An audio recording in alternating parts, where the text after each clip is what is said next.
46. And then Hebrews chapter 12. Ay naalaala ko na nai-announce na kanina pero gusto kong susugan ito dahil kailangan meron po tayong mga delegado talaga na dadalo sa ating upcoming Regional Evangelism Summit. Dahil privilege natin ito na dito sa siyudad ng Baguio gaganapin ito sa September 14 and 15. Okay, 700 lang ang registration. At para sa inyong kaalaman, nag-end kahapon o nakarang araw, pero dahil may mga hindi pa nakapag-rehistro gustong humabol, so in-extend po ito hanggang August 15. Okay, yung 700 na registration. Dahil yung on-site, pag doon na kayo mag-register sa convention center, 1,000 na po ang inyong registration. Okay, so sayang din yung 300 pesos. Pangkain din yan, mga kabatid, ng 3 kain o pamasahe rin kung ayaw nyong kumain. Amen. Para pag dumalo kayo sa gawain sa darating na Evangelism Summit. So, in line with that, ay gusto kong magstay ang lahat ng mga leaders sa church dahil mahalagang importante ito na pag-uusapan natin. Gusto kong maunawaan nyo kung gaano ito kahalaga. At gusto kong malaman din kung sino po yung mga makakadalo at hindi makakadalo. At kung hindi makakadalo, anong dahilan. At kung may dahilan kayo, magdahilan. Kung wala, gumawa ng dahilan. Pero siguro walang dahilan na pwede nating maging dahilan. Okay? Kaya lahat ng may ministry, lahat ng leaders sa church na ito, stay put. Okay? Don't go out. Don't go home right away after ng ating gawain. Okay, ang lahat ay magsabing amen. Dahil kailangan suportahan natin ito ng ating presensya, itong gawain ito na magaganap. 1 buwan pa yan, kaya pwede pa mapaghandaan. Okay, Isaiah chapter 46. Verse 10, basahin natin ang sabay-sabay.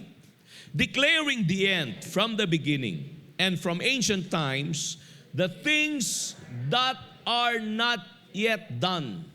Pansinin nyo yan. The things that are not yet done. Okay, God said, He declares this. Ano yung mga bagay na dinideclare niya? From the end. Okay, from declaring the end from the beginning. Ito yung mga bagay na hindi pa nangyayari. And then ang sabi niya, saying, read on, my counsel shall stand, and I will do all my pleasure.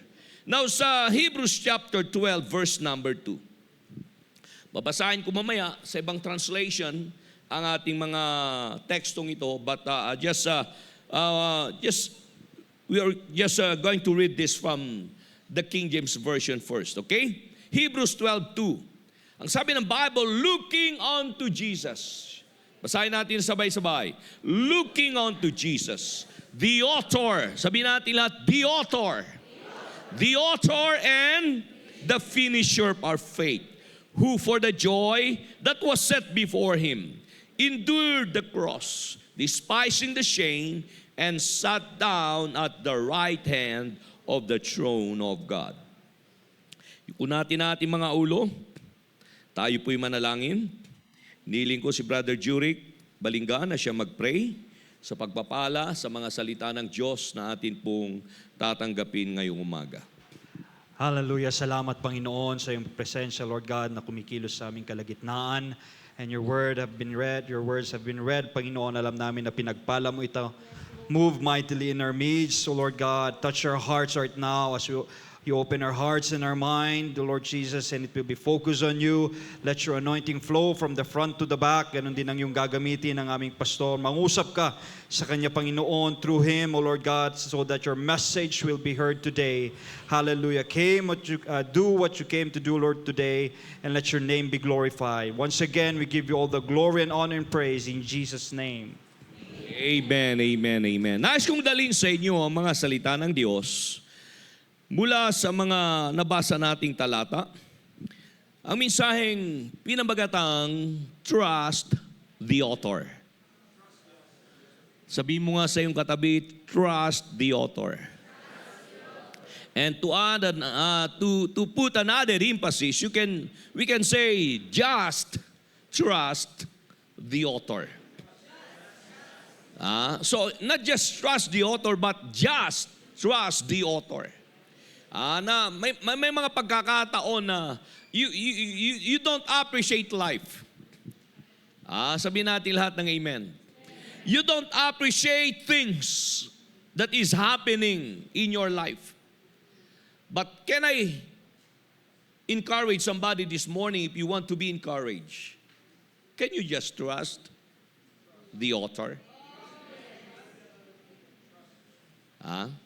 Kung bagsak na yung balikat mo at hindi ka makagulapay, malalim na Tagalog yan. Gulapay, hindi po gulaman yan. Hindi ka makagalaw. At mula tuktok ng iyong ulo hanggang talampakan ay iba-iba ang mga nararamdaman mo o sa kaisipan mo hanggang likod, hanggang harap. Kaliwat kanan ay may mga panahon na hindi mo may spelling ang mga sitwasyon. Can I encourage you this morning to just trust the author? Palakpakan mo ang ating Panginoon. God bless you all. You may be seated. Now, from the New Living Translation, ang sabi ng Isaiah 46:10 ay ganito, "Only I can tell you the future before it even happens." So ang Panginoon na nagsasalita dito nang sabi niya, "Only I." Yun ang emphasis doon eh. Pag binasa mo ito, "Only I." Sabi ng Panginoon, tanging ako lang can tell you, ang makapagsasabi sa iyo, the future sa panginaharap before it even happens. Bago pa ito mangyari. Everything I plan, sabi niya sa kasunod na bahagi ng talatang ito from the New Living Translation, everything I plan will come to pass, for I do whatever I wish. Wow. Sa wikang Tagalog, marami pang mga translation na dito pag binasa nyo ito sa iba't ibang translation ng Bible dahil ang kagandahan ngayon, hindi na lang King James Version ng Biblia natin. Napaka-religyoso natin sa pagbabasa ng salita ng Diyos dahil dumating tayo sa punto noon na wala tayong ibang Biblia kung hindi King James Version, KJV. At misulang pag nagbasa ka ng ibang version ng Bible outside of the King James Version, may mga tao noon na, aywan ko kung saan nila kinuha yung unawa na yan na misulang hindi na raw salita ng Diyos ang binabasa mo. Na ang hindi nila alam, ang King James Version na hindi pa rin original version ng Bible eh. Ito pa rin ay transliteration o translated coming from the original manuscript. Okay, so hindi yan ang pag-uusapan natin, but I just want to wake you up this morning and to let you know na ang Bible ngayon na binabasa natin ay mas lalong nagiging malinaw na at maliwanag dahil sa mga karagdagang version, okay, na itala o naisulat doon mula sa Biblia na siyang salita ng Diyos. Okay, na nagkakaroon ng added emphasis. Sabihin natin lahat, added emphasis. Added na liwanag yung mga talata na binabasa natin coming from that version na gustong-gusto natin, which is the King James Version. Kaya yung una, New Living Translation. Now, another version to read, mga kapatid, is from the Good News Translation. Ito naman ang pagkasulat ng Isaiah 46:10. Sabi ng Diyos, from the beginning, I predicted the outcome. Wow. Sa isang translation, sabi niya doon na only I can tell you the future before it happens. So dito naman, ang sabi ng Panginoon, from the beginning, sabi niya, predicted the outcome. At yung portion na yan ng verse, sa Isaiah 46:10, sa ibang version, so God's Word Translation, ang pagkasabi doon ay ganito, from the beginning, sabi ng Diyos, I revealed the end. So, you heard about the word predicted, and now, here comes the word revealed. At ito'y mistulang nagbibigay sa atin ng masigit na, wow, napapawaw tayo. Ang lahat ay magsabing amen. mas lalo nating na-appreciate ang nilalaman na kapahayagan sa mga salita ng Diyos. And then if we will read on from the Good News Translation, ang sabi doon, from the beginning I predicted the outcome, sabi ng Panginoon, long ago I foretold what would happen.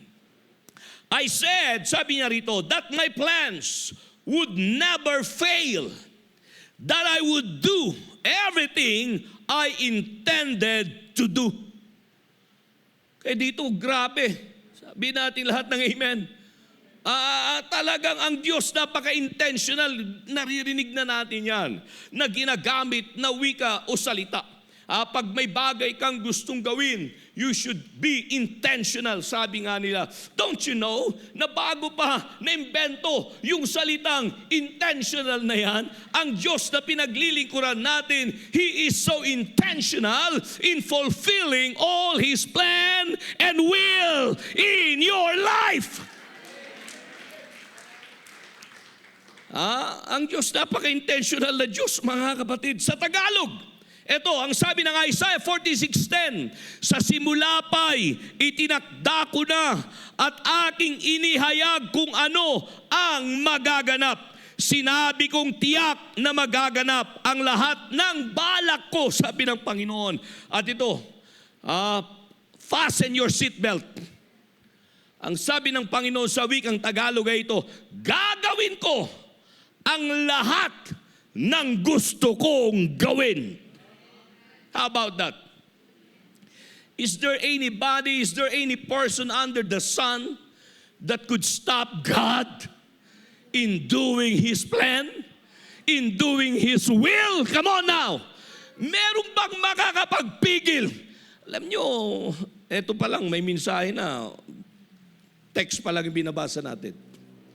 Wala pa ako sa buod ng mensahe. Wala pa sa introduction. Dito pa lang sa talata, dito pa lang tayo. Alam nyo ba, masyado nating binibigyan ng credit si taning. Masyado nating binibigyan ng credit ang kaaway. Alam nyo, may mga naturingang Kristiyano na, ha? Kristiyano na. O ito, mas lalo nating laliman, may mga naturingang baptized na in Jesus' name, filled with the Holy Ghost, na mga mananampalataya, regularly nasa loob ng simbahan, nananalangin, mga kapatid, nag-aayunot, nagbabasa rin ng Biblia. Pero hanggang ngayon, pag may mga dilema, isama mo na si Laila na nangyayari sa buhay niya. Ang binibigyan niya ng credit ay ang kaaway na si Taning.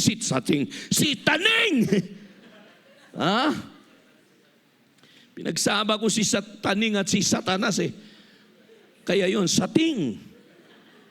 Bagong version yan. Di ba? May mga taong ganyan eh. Pag may problema, pag may pagsubok, pag may karamdaman, si Taning kasi, ayaw niya akong magsimba ngayon dahil eto, sinipon ako. Ayaw niya akong magsimba dahil linagnat ako.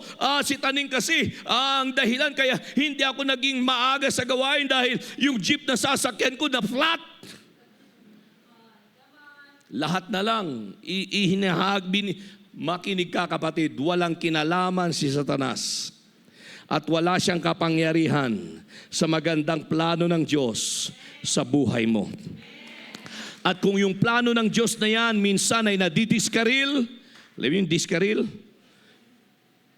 Ano yung mga Tagalog, may mga taga-Montalban, Tagalog po kayo. Tulungan niyo po ako dahil lumalabas po yung mga King James Version kong Tagalog. Ram, ano yung diskaril? Pag sinabing diskaril, hindi natuloy. Nagkaroon ng aberya. Naantala. Yan, mas mabait na Tagalog yan eh. Pero yung magaspang na Tagalog, na-diskaril. Ibig sabihin, hindi natuloy, hindi nangyari, nagkaroon ng aberya. At minsan iniisip mo, may kagagawan, may culprit dito, may dapat sisihin dito. Pwede ko bang sabihin, kapatid, na walang kinalaman si Satanas, walang kinalaman ang mundo, walang kinalaman kahit kung sino, kung bakit ganitong nangyayari? Dahil bahagi lahat yan sa dakilang ginagawa at isinusulat ng dakilang author, hallelujah, sa buhay mo. And I'm here to encourage you, just trust the author. And He's not just the author. He's about to finish what He has begun in your life. Palakpak sa Panginoon. Woo. Sa Hebrews 12:2, sa Tagalog ang sabi rito, ituon natin ang ating paningin kay Jesus na siyang pinagmulan. Yan, ang author kasi pinagmumulan, sabi rito, at kabuuan ng ating pananampalataya. Dahil sa kagalakang naghihintay sa Kanya, hindi niya ikinahiya ang mamatay sa cross. At siya ngayon nakaupo sa kanan ng trono ng Diyos. At sa isang translation pang sabi rito, ituon natin ang ating mga mata kay Jesus na siya ang nagpasimula. Pag sinabing nagpasimula, nagpasimuno. At nagpapaging ganap ng ating pananampalataya. Sa Kanya nakasalalay, sabi pa nga rito, sa isang translation naman ng Tagalog, ang ating pananampalataya mula sa simula hanggang katapusan. Palakpakan natin ang ating Panginoon. Now, naranasan mo na bang magbasa ng isang aklat? Sino rito ang mga bookworm? May tawag doon, di ba? Yung libro daw na may uod. Yan ay bookworm terminology sa mga taong masyadong may mga kilala ako dyan eh. Yung asawa ko, isa yan, sa miyembro dyan. At namahan na rin ni Jubilee, yung mga uod na yan. Ako, nagko-collect lang ng libro, sila yung nagbabasa. Kaya pag may tanong ako, nagtatanong ako sa kanila. Alam niyo, pag sinabing bookworm, ito yung mga tao na talagang mapalabasa. So, alam ko na ang mga kaharap ko ngayon, in one way or the other, nakabasa na ng libro. Lalo ng Biblia.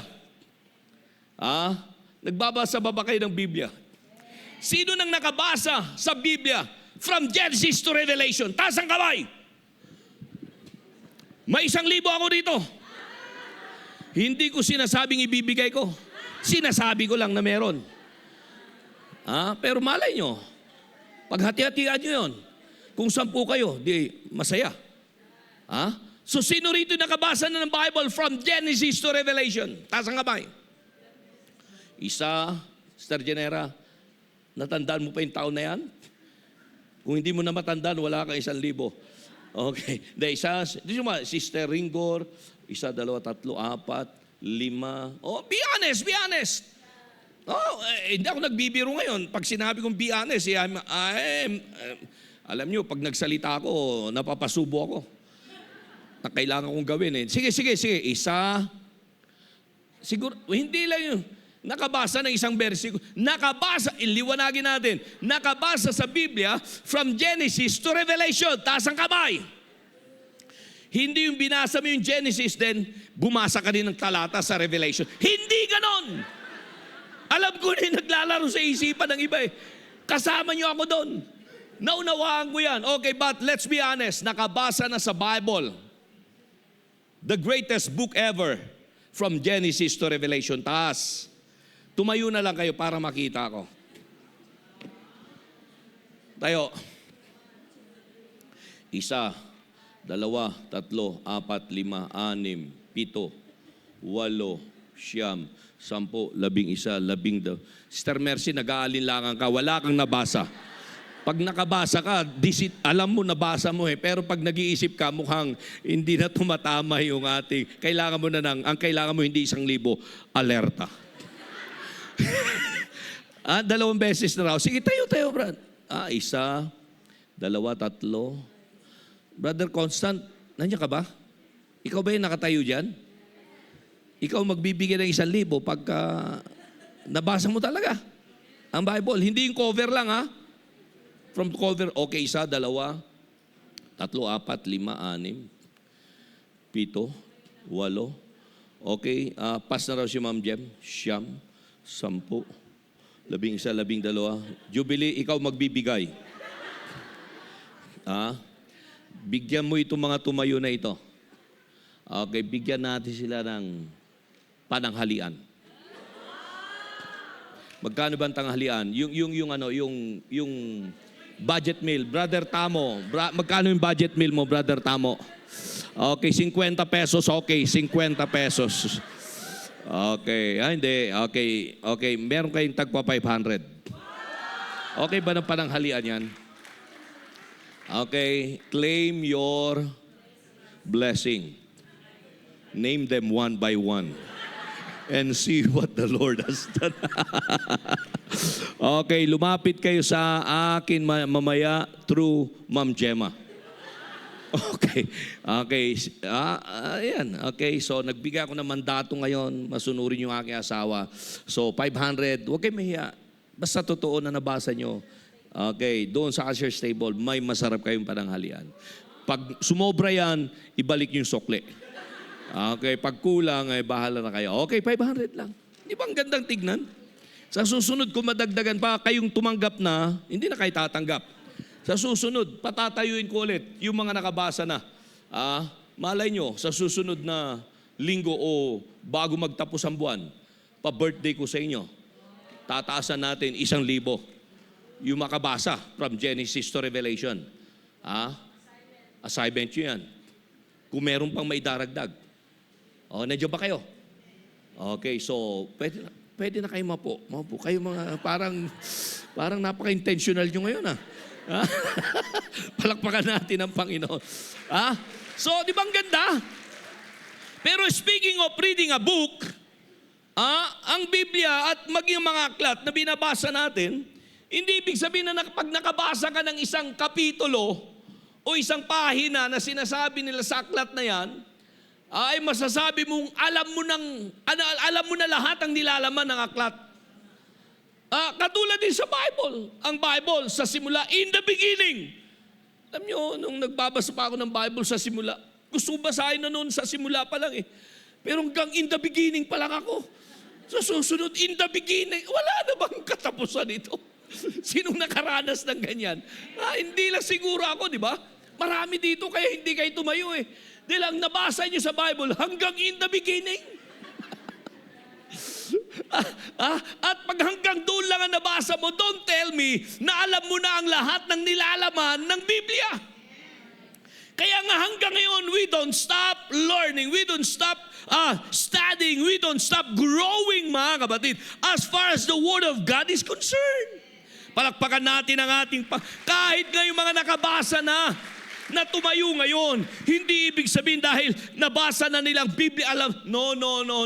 Binabalik-balikan pa rin nila yan. Nakikinig pa rin sila hanggang ngayon ng mensahe. Pag-aaral sa salita ng Diyos.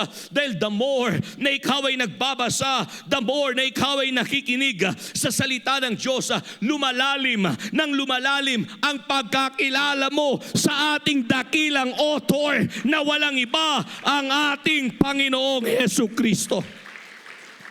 Palakpakan natin ang ating Panginoon. So, hindi ibig sabihin na may isang chapter ka nang nabasa, ay nabasa mo na ang lahat ng nilalaman ng aklat. Na maaaring naglalaro sa isipan mo, okay na ito, but it's not. Kahit sasabihin mo bang alam mo na ang lahat ng nilalaman ng aklat? Alam mo na ba ang kabuuan na kaisipan ng dakilang author na sumulat sa aklat na yan dahil nakabasa ka lang ng isang kapitulo? Dahil kung doon po tayo magbabase sa isang pahina o sa isang kapitulo lang na nabasa natin patungkol sa aklat na yan, patungkol sa isang kwento, patungkol sa isang nobela, sabihin na lang natin, hindi pa po sapat yan. Ang lahat ay magsabing amen. Dahil sa isang aklat, ang isang chapter ay maaaring puno ng lungkot, puno ng kabiguan, puno ng kaguluhan. Ngunit alam ng dakilang author na sumulat ng aklat na yan na hindi po yan nagtatapos sa ganung kwento. Pinagtatagpi-tagpi niya ang lahat ng kwentong ito para sa pangwakas na kabanata at pahina ay doon mo maunawaan ang higit na layunin ng dakilang author na ito na hindi lang nagpasimula kundi siya rin ang nakakaalam sa wakas. Palakpakan natin ang ating Panginoon. Yes, our lives feel like the same. It is like an unfinished books na binabasa at nababasa natin. Some chapters are joyful while others are painful. Sabi ko nga sa inyo, there are chapters in this life we call book, mga kapatid, na mistulang unanswered prayers ang laman ng chapter na yan. O sa iba naman, mga kapatid, it is a chapter of silence. Ito yung kapitulo na ang masasabi nating katahimikan doon ay yung sinasabi ko nga madalas na nakakabiging katahimikan. Di ba may mga nakakabiging katahimikan? Nang ibig sabihin yan, halos pag maghulog ka ng 5 o piso ay maririnig sa buong silid. And then, yung chapter na yan ay mistulang naglalaman sa iba naman ay a chapter of abundance. Pero sa iba naman ay chapter of loss.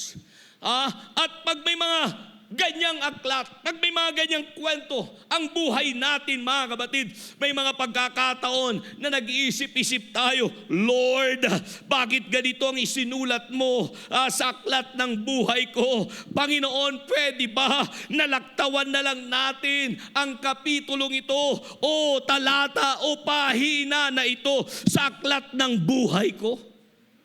Oh yes, ang buhay natin ay mistulang aklat. Nandiyan ba kayo? Minsan sinasabi natin, Lord, bakit ito nangyari? Di ba pag nagbabasa ka ng isang nobela, nagbabasa ka ng isang kwento, nagbabasa ka ng Bible of the North. Ano yung Bible of the North? Banawag. Wala na yatang banawag eh. Bible of the South, liwayway. Dito sa North, banawag. Di ba may mga kwento doon, may mga istorya na pag binasa mo, mapapaluha ka kahit hindi ka kamag-anak. Malulungkot ka kahit hindi ka naman kaano-ano tungkol doon sa nangyayari at nabasa mo doon na laman ng istorya. At pag huminto ka sa ganung bahagi ng binabasa mo, ito ba'y nagsasabi na kumpleto na ang larawan ng kwento? Ito ba'y nagsasabi na kumpleto na ang nasa kaisipan ng dakilang sumulat sa kwentong yan? Kaya may mga pagkakataon sinasabi natin, Lord, bakit ganitong nangyari sa kapitulo ng aking buhay? Lord, bakit parang hindi mo na ako naririnig sa panahon na ako'y tumatawag sa iyo sa bahaging ito, sa pahina na ito ng aking buhay? O kaya naman sinasabi ng ilan sa atin, Lord, bakit? Bakit ang haba yata ng paghihintay ko sa kapitulong ito? Di ba may mga aklat na napakahaba? Yung kapitulo o yung bahaging yan ng pahina kumpara doon sa mga sumunod na misulang parang wala ng katapusan. Pero ito ang tugon, mga kapatid, ng dakilang manunulat ng Book of Hebrews. Sinagot niya ang mga katanungang ito na misulang dumadaan paminsan-minsan sa ating kaisipan. At ang sabi niya, huwag kayong panghinaan ng loob, tumingin kayo, hallelujah, just look unto Jesus. What a word. Ang sabi nga, don't look to your situation. Don't look to whatever condition you are in. Yes, they are there. We are not, mga kapatid, that fanatic enough na sinasabi natin na dinideny natin ang mga realidad ng buhay. We are in this world na ang buhay sa mundong ito ay punong-puno ng reality na sinasabi nila. Makatotohanan na sinasabi natin, this is life. Hindi po tayo nag-iisip na dahil nakakilala na tayo sa Panginoon, ay hindi na tayo subject sa mga realidad ng buhay na nangyayari sa mundo. Na ano yung mga realidad ng buhay na nangyayari sa mundo? May kalungkutan, may kabiguan, may sakit, may kawalan, may kamatayan. Come on now, name it! Nandyan lahat yan sa mundong ating ginagalawan. But the word coming from the writer of the book of Hebrews tells us all, yes, just look to Jesus. And then after looking to Jesus, just trust Him. Hallelujah. For He is what? The author and the finisher of our faith. Palakpakan mo ang ating Panginoon. Siya ang sumulat. Sabihin mo, siya ang sumulat. Siya ang sumulat ng ating mga kwento sa buhay na ito. At siya rin ang magtatapos sa lahat ng ito. At kung siyang dakilang author, maari tayong magtiwala. Hallelujah. Nandiyan pa bang mga nagtitiwala sa Kanya? Magtiwala ka, hindi lang sa mga naunang kapitulo na nabasa mo na't nangyari na sa buhay mong ito, pero magtiwala ka. Etong maganda may mga kapitulo tayo sa buhay na nabasa na natin. Ito yung mga napagdaanan mo na. Ito yung mga naranasan mo na kahapon. Yun ay mga mistulang kapitulo at pahina sa libro ng buhay mo na alam mo na nangyari. Kailangan mo pa bang magtiwala doon? Hindi na Dahil nangyari na Ang pagtitiwala ay applicable sa mga bagay na hindi mo pa nakita. Sa mga bagay na hindi mo pa nalakaran, sa mga lugar na hindi mo pa narating, sa mga sitwasyon na hindi mo pa naikwento, sa mga pangyayari na mistulang hindi mo maubos, maisip pa kung paano na ito'y nangyari at pwedeng mangyari. Yun yung mga panahon na magtiwala ka, kapatid, sa dakilang author ng ating buhay, dahil alam niya ang kanyang isinusulat, alam niya ang kanyang ginagawa, alam niya ang susunod na kabanata at pahina ng aklat ng buhay mo na kanyang isinusulat hanggang ngayon. Wow, palakpakan mo ang ating Panginoon. Sige, palakpak sa Panginoon. Magtiwala ka sa bawat pahina. Amen. Magtiwala ka sa bawat kapitulo. Alam niyo, ang isang author, ang kagandahan sa isang author ay alam niya na ang ending ng kanyang aklat na isinusulat. Ang ganda, may mga taong ang isa sa mga iniwan nilang legacy sa buhay ay yung mga aklat na isinulat nila.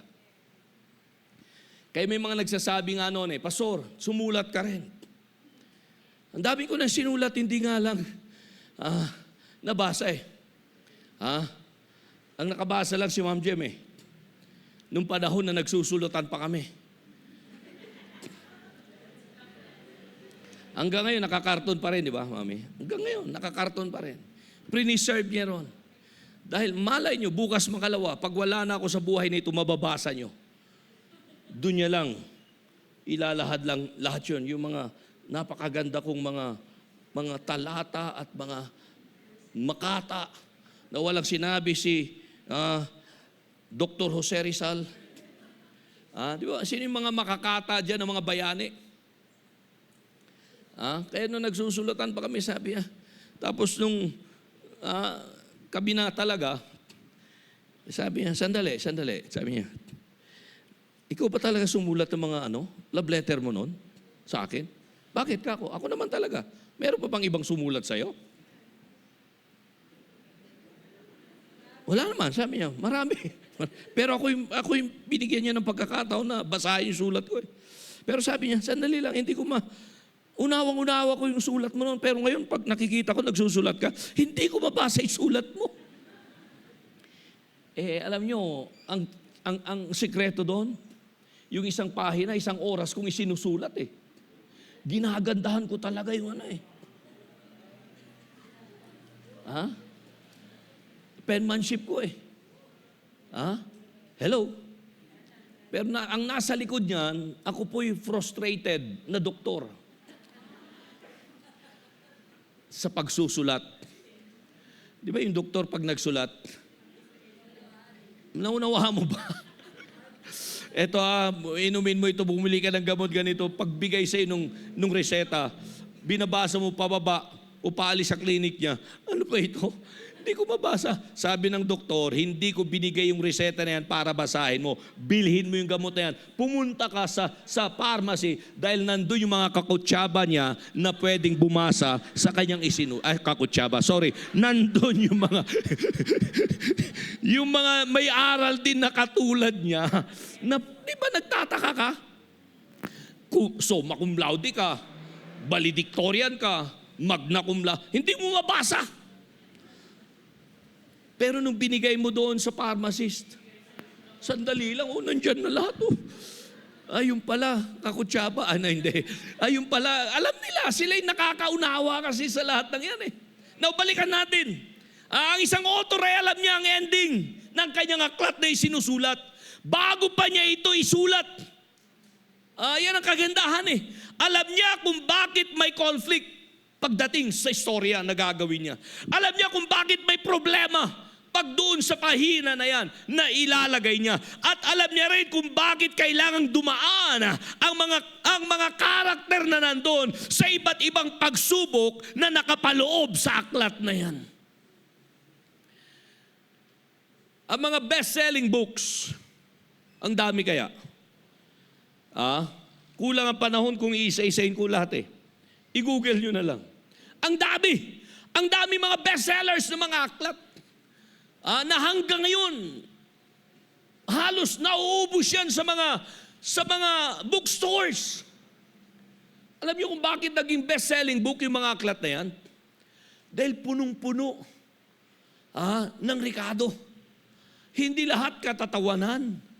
Meron din kalungkutan. Hindi lahat kalungkutan. Hindi lahat grabe. May mga kwento doon na halos hindi mo maubos maisip na paano ito nangyari? Paano nagkaganon? Kaya nga, itong mga writer or mga author na ito, alam nila kung paano makuha ang atensyon ng mga nagbabasa.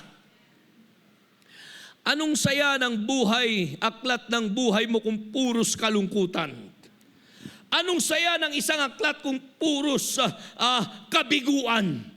Kaya nga ang dakilang author, kung may mga author dyan sa labas na doon sila kumikita, doon sila talagang nakilala dahil sa galing ng kanilang imagination, mga kapatid, o kaya naman doon sa paglalahad nila ng isang istorya na maaring true to life na ito'y nangyari, kaya naging best-selling book ang kanyang aklat na isinulat. How much more ang Diyos na ating pinaglilingkuran, hindi po siya ordinaryong manunulat or author na sinasabi natin. Siya yung Diyos, makinig ka, na nakakaalam ng wakas doon pa lang sa simula. Yes, ang sabi niya, I declare the end from the beginning. At anong sumunod doon? Ang lahat ng nais niya ay gagawin niya at walang makakapigil sa Kanya. Palakpakan mo ang ating Panginoon. Hindi niya lang alam ang kasalukuyan, alam niya rin ang katapusan. Kaya kung may isang dapat nating gawin sa buhay na ito, sa gitna, mga kapatid, ng ating buhay na mistulang aklat, na may mga pagkakataon na hindi mo ma-appreciate, kako nga kanina, hindi mo maunawan ang magandang dapat mong gawin. Just trust the author. Sabihin mong, just trust the author. Palakpakan mo ang ating Panginoon. May mga magulang dito, dismayado kayo pag sinusubaybayan yung takbo ng buhay ng inyong mga anak. Dahil bilang magulang, kako nga, may mga expectations din kayo sa inyong mga anak. At bilang mga magulang na nandito na may mga ganung expectation, ibalik mo ang kahapon, ganun din ang mga magulang mo sa'yo nung bata ka pa noon. Pero, nasiraan ba sila ng loob? Yes. Nasiraan ba sila ng isip? Meron. May mga magulang kaya nag-give up na sa kanilang mga anak. May mga magulang kaya na mistulang nagsabi na, naku, Kung alam ko lang na magiging ganyan ka paglaki mo. Nung bata ka pa. Ha? Tinakpan ko na sana yung ilong mo. Para hindi ka na lumaki ng ganyan. Dahil may mga expectations eh. At unfulfilled ang mga expectations na ito. Hanggang sa ikaw ay naging taong-tao na. Nagkaroon ka na ng asawa. Sino rito na nung nag-asawa kayo ay ang nagtulak sa inyo para kayo mag-asawa ay dahil narinig nyo na, wow, lalagay na ako sa tahimik.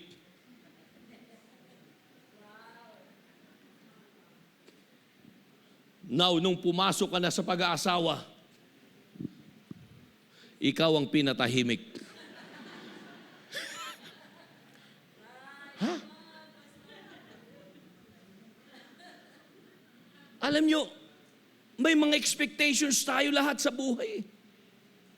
Sa paglilingkod sa Panginoon, isama na rin natin. May mga expectations tayo na pag naglingkod tayo sa Panginoon, wala nang problema, wala nang pagsubok, wala na lahat yung mga pangangailangan dahil nasa Panginoon na tayo eh.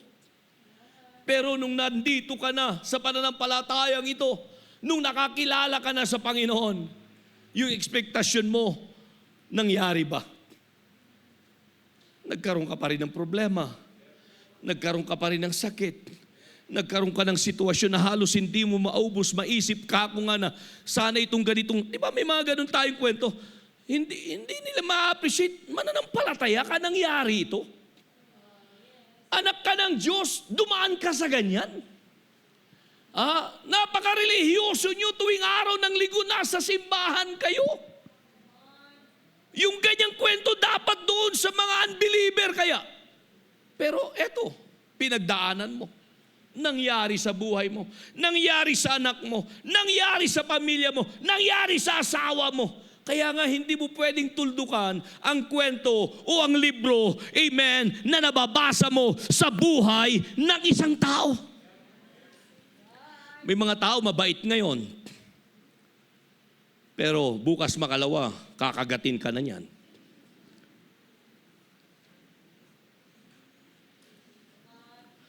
May mga tao naman ngayon, grabe.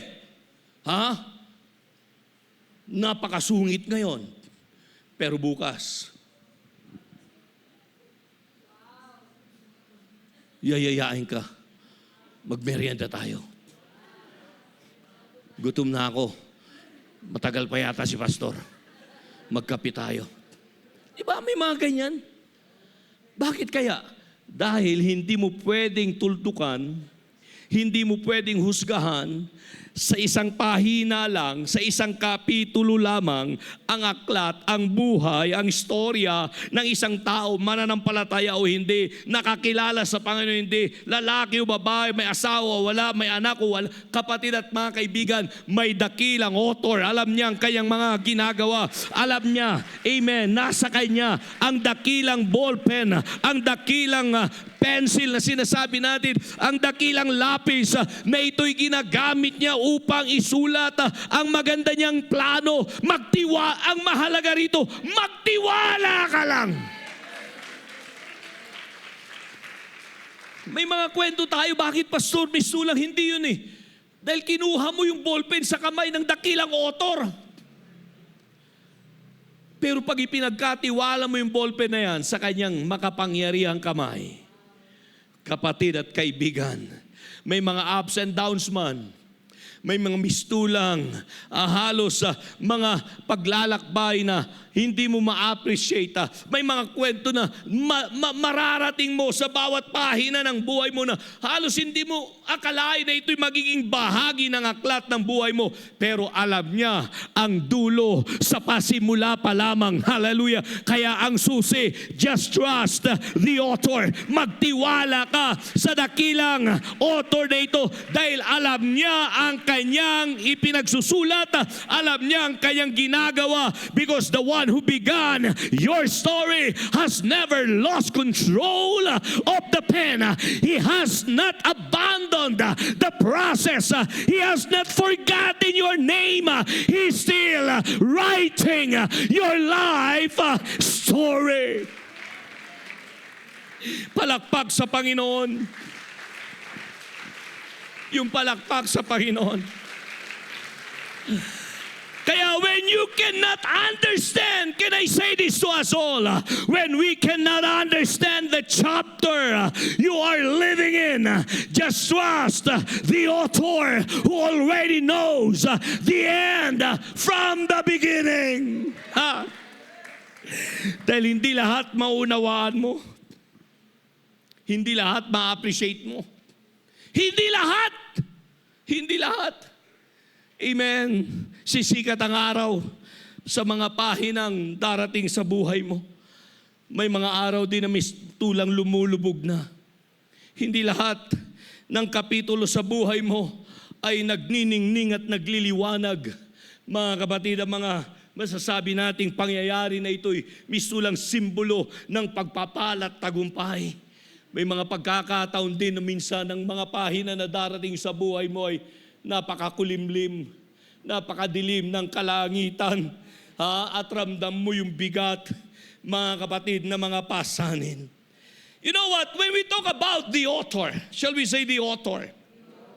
Pag sinabing author, for your information, he is the originator. Sabi nga nila, he is the founder. He is the pioneer. He is the source.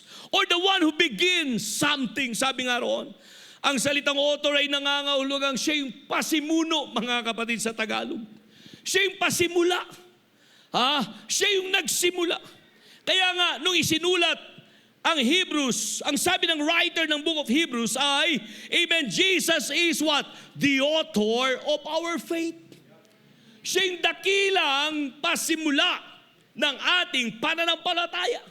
Nang nasa kaisipan ng writer ng book of Hebrews ay ito, amen, Jesus is the originator. Jesus is the founder. Jesus is the pioneer. Jesus is the source of our faith. Woo! Palakpakan natin ang ating Panginoon. Si Jesus yun. Sabihin natin lahat, si Jesus yun. Pwede ko bang sabihin sa ating lahat ng ating pananampalataya ay hindi nagpasimula sa atin? Huwag mong sabihin na nakakilala ka sa Panginoon dahil gusto mong makakilala sa Panginoon. Marami sa atin dito kaya na kung hindi dahil sa biyaya ng Diyos, wala ka na dito, matagal na. Aminin natin o hindi, totoo yan. Marami sa atin dito na kung hindi dahil lang sa habag at awa ng Diyos, nasaan kaya tayo ngayon? Nang ibig sabihin, our faith, mga kapatid, originates from Jesus. We did not create this so great salvation. We didn't invent this grace and mercy. But our relationship, mga kapatid, started and began with our Lord Jesus Christ. He was the one who initiated this. Kaya nga, isa sa paborito nating talata, ang sabi doon ng Panginoon, come unto me. All ye that are what? Weary and of what? Heavy laden. And I will what? Give you rest. Ang ating pananampalataya hindi po nagsimula sa atin. Ang unang naghanap sa atin ay ang Diyos. Hindi tayo. Siyang una na naghanap sa atin. Bago tayo lumapit sa Kanya, siyang unang lumapit sa atin. Bago tayo nagsisi sa ating kasalanan, siya po ang kumimbinsi sa atin sa pamamagitan ng Kanyang banal na Espiritu para tayo magsisi sa ating kasalanan. Bago tayo tumawag sa Kanya, siya ang unang tumawag sa atin. Palakpakan mo ang ating Panginoon. Sige yung palakpak sa Panginoon. Kaya nga ang ganda ng mga salita ng Diyos in John 15:16 says, ye have not chosen me, but I have chosen you. 1 John 4:19 says, we love Him because He first loved us. Ibig sabihin, nauna lagi ang Diyos. Siyang una lagi na bago tayo umaksyon. At anong sabi niya? For the Son of Man is come to seek and to save that which was lost. Luke 19:10. And how about Isaiah 53 verse 6? Ang sabi ng Bible, all we like sheep have gone astray. We have turned everyone to his own way. Sa Tagalog, tayong lahat ay tulad at gaya ng mga tupang naliligaw. Nagkanya-kanya tayo ng lakad. Wow! Ang Diyos ang tumawag, ang Diyos ang naghanap, ang Diyos ang nagligtas, ang Diyos ang nagpatawad, ang Diyos ang nagbago, ang Diyos ang nagpagaling sa atin. Nauna ang Diyos sa lahat. Palakpakan mo ang ating Panginoon. Kung ano ka ngayon at kung ano ako ngayon, dahil may Diyos na dakilang author na siyang unang, amen, sumulat, amen, nag-isip, nangarap, amen, kung nasaan ka ngayon at kung ano ka ngayon sa dakong ito. Palakpakan mo ang ating Panginoon. Oh yes, yung palakpak nga sa Panginoon. Alam nyo, hanggat hindi natin naunawaan ang kapahayagang yan, mananatili kang nagtatanong, Lord, bakit ganito? Lord, bakit ganon? Lord, bakit siya, hindi kami? Lord, bakit ako, hindi siya? O bakit siya, hindi ako? Alam niyo, may mga pagkakataong ganyan, di ba? Pero katulad ng aklat, sino sa inyo, di pa ako nakapasok dito sa ating City Library. Pero naalala ko, nung nag-aaral pa tayo nasa Kamaynilaan pa tayo. Yung National Library, alam niyo kung nasaan?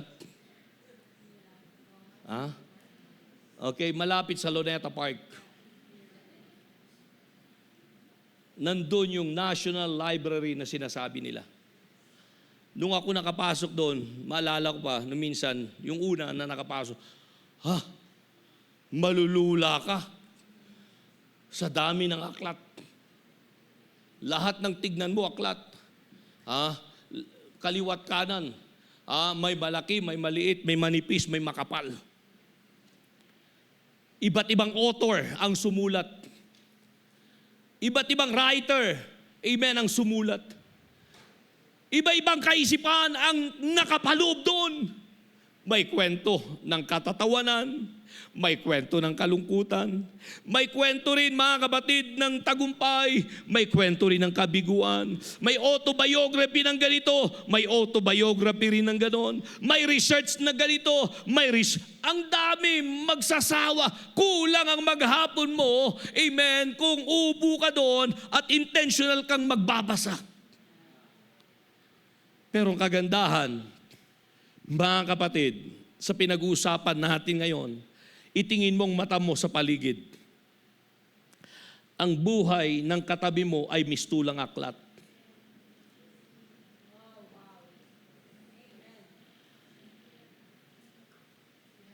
Yung katabi mo ay aklat. Ang buhay niya ay binubuo ng iba't ibang kapitulo at pahina.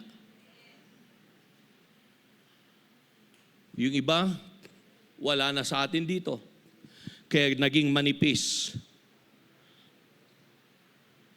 ang aklat ng buhay nila. Diba? Pag pumunta ka kaya sa sementeryo, iba-iba ang edad ng mga nakalibing doon. Yung iba, isang araw lang na nabuhay. Yung iba, 1 taon lang na nabuhay. Yung iba, 10 taong lang na nabuhay. Yung iba, 50. Yung iba, buhay hanggang ngayon. So, mistulang, may mga maninipis. Yung iba naman, makakapal, na mistulang aklat ang pahina ng buhay nila. Pero ang magandang unawa at kapahayagan para sa ating lahat sa umagang ito, hindi ikaw ang sumusulat ng aklat ng buhay na yan. Meron tayong dakilang author na ang pangalan niya ay si Jesus. Hallelujah. Yung katabi mo, maaring ang nabasa mong aklat o pahina ng buhay niya ay yung naunang pahina. At maaring nabasa mo na yung pahina o chapter kahapon na naidagdag sa aklat ng buhay niya. Pero pwede ko bang, amen, paalalahanan ng bawat isa sa atin, huwag mong tutuldukan ang kwento niya habang humihinga siya, habang may buhay siya, dahil hindi pa tapos ang dakilang author sa patuloy niyang, amen, pagkukwento at pagsusulat sa buhay ng kapatid mong yan. Maaring malungkot siya ngayon at ikaw ang nagsasaya, at bukas baliktad na ang mundo, ikaw na yung malungkot at siya na yung nagsasaya. Maaring ikaw, amen, ay yung tao na nag-iisip, buti nga sa kanya, at ikaw naman ay nag-iisip, salamat sa ganitong buhay ko. Pero baka bukas naman, makalawa, ay mabaliktad ang kwento. Ikaw naman yung nakakaawa at siya naman yung nag-iisip, kawawa naman siya. Kaya may mga panahon, amen, bumalik ka sa unawa. Bumalik ka sa kaisipan na matanos at matino at sabihin mo, Lord, ikaw ang nakakaalam. Alam mo nang nangyaring kwento, amen, at pahina at kapitulo, amen, mula pa sa kapanganakan ko hanggang ngayon. Panginoon, maaring ganitong nangyayari ngayon, maaring ganito ang sitwasyon, pero nagtitiwala ako, Panginoon. Alam mo na ang susunod na kwento at pahina ng buhay ko pagkatapos ng kapitulong ito. Palakpakan natin ang ating Panginoon. Yung palakpak para sa Panginoon. Kaya nga maging sa kaligtasan natin, sino ba naman ang mag-aakala na ililigtas ka ng Panginoon? Sino? Pwede bang tumayo? May 1,000 uli ako rito. Dahil di kay tatay pag wala baka dumami ng babayaran ni Ma'am Jem Sino rito ang nakakilala sa Panginoon dahil niligtas ka dahil sa pangalan mo? Dahil yung pangalan mo mamahalin. Ano ba yung mga pangalang mamahalin ngayon? Marcos. Ano pa? Romualdez. Ano pa? Duterte. Ano pa? Cayetano. Ano pa? Ano yung mga mamahaling pangalan na apelyido ngayon? Lacson. Ano? Ayala. Dito, may pangalan bang Ayala rito? Mamahaling pangalan yan. Yung Taloban ba, mamahalin ba yan?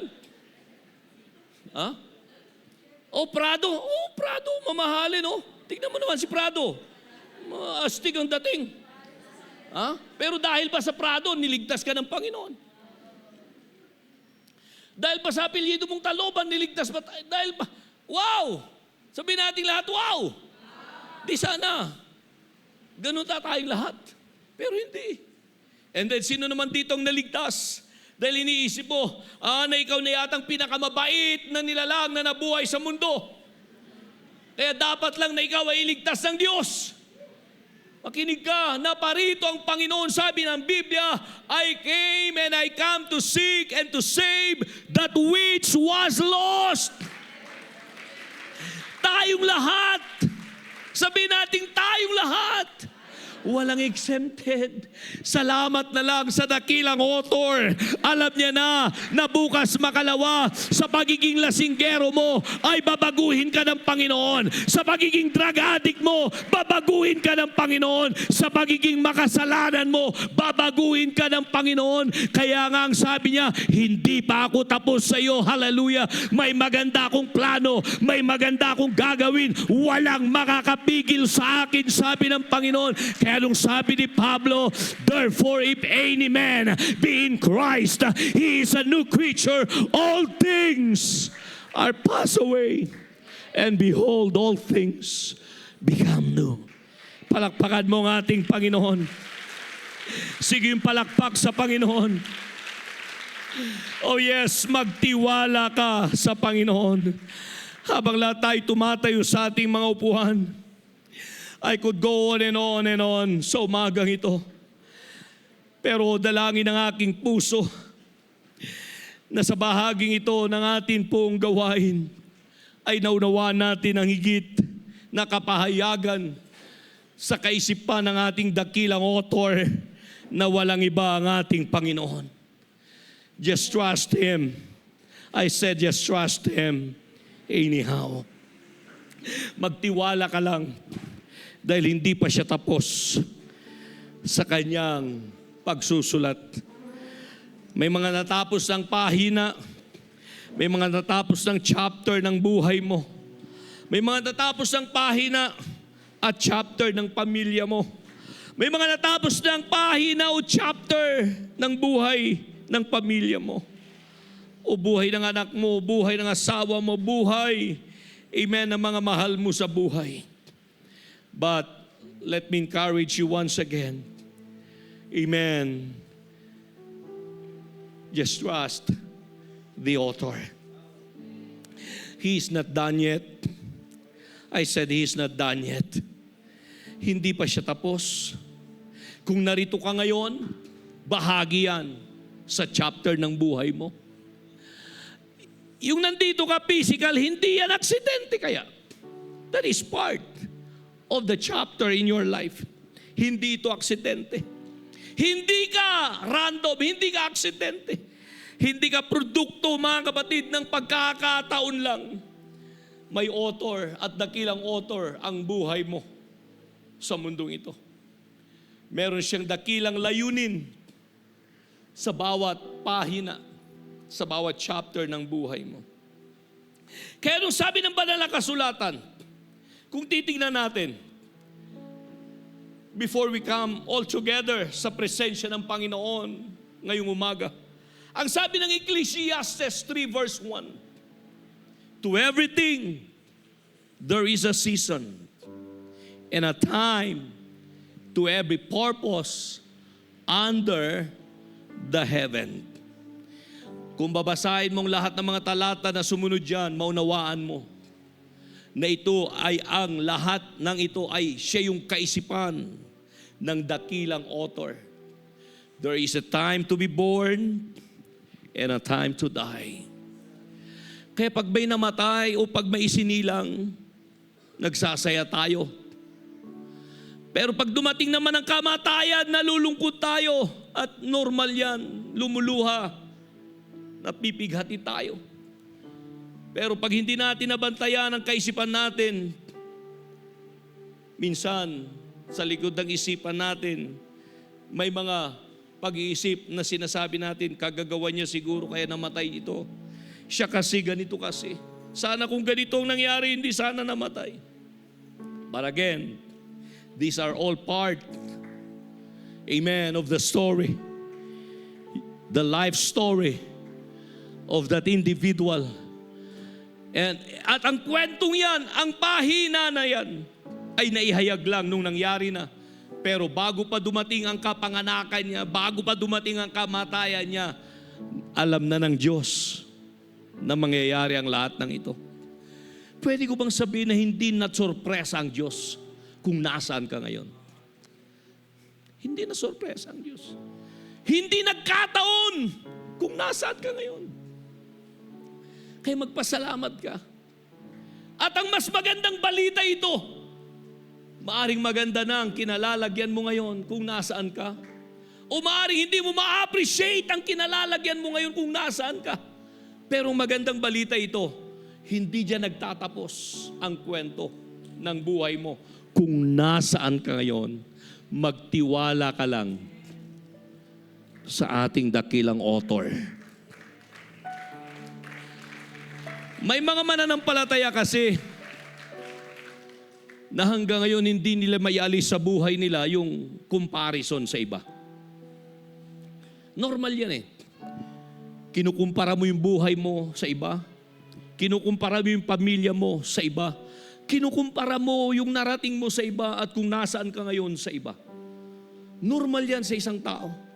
Pero walang katalinuhan doon. At masasabi nating higit na unawa. dahil hindi at walang comparison ang buhay ng bawat isa sa atin dito. Parang aklat yan sa silid-aklatan. Iba-ibang aklat ang naroon. May makapal, may manipis, may bago, may luma. Ang lahat ng yan ay nagtataglay ng iba't ibang kwento ng buhay. Sa buhay na ito'y ganun din. Kaya ang dapat mong gawin at isipin na ito, Lord, hindi ko alam. Kulang ako ng kaalaman kung anong klaseng aklat ang isinusulat mo sa buhay kong ito. Hindi ko maubos maisip, Panginoon, kung anong magiging dulo ng kwento ng aklat ng buhay kong ito. Pero Panginoon, ayon sa salita mo, titingin ako sa iyo, magtitiwala ako sa iyo, dahil mas higit mong alam kung anong mas mabuti para sa akin. At walang makakapigil, Panginoon, sa plano mong maganda sa buhay kong ito, magtiwala lang ako sa iyo. Yun ang dapat. Kako, yun ang dapat. Dahil sinasayang mo yung oras mo, sinasayang mo yung panahon mo sa paghahambing, pagkukumpara ng buhay mo sa iba. Mamamatay ka na lang na hindi mo ma-appreciate ang buhay ito dahil ang kaisipan mo hindi nakatuon sa Diyos, pero nakatuon sa kapwa mo, nakatuon sa sitwasyon mo, nakatuon sa mga bagay na nangyayari sa buhay mo. Ang salita ng Diyos ay nagsasabi, just look unto Jesus, the author and the finisher of our faith. Palakpakan mo ng ating Panginoon. Yung palakpak sa Panginoon. Yes, all things will work together for good. Just learn this. Tandaan mo lang ito. God has a purpose. Everything that is happening in your life has a purpose. Hindi nagkataon na nangyari yan. Kaya pansinin nyo sa Ecclesiastes 3:1, ang sabi doon, and a time to every purpose under the heaven. Pansinin mo yung salitang purpose. Pag sinabing purpose, may layunin. Hindi aksidente ang mga season ng buhay mo. Kung nasa season ka ngayon ng paghihintay, yung hinihintay mo hindi pa dumating, yung sagot ng dalangin mo hindi pa nangyari, yung inaasa mong tagumpay hindi mo pa naabot, may purpose. May purpose. Kung nasa season ka ng pagsusubok, isto lang magkabi-kabilang problema, pagsubok na pinagdaraanan mo.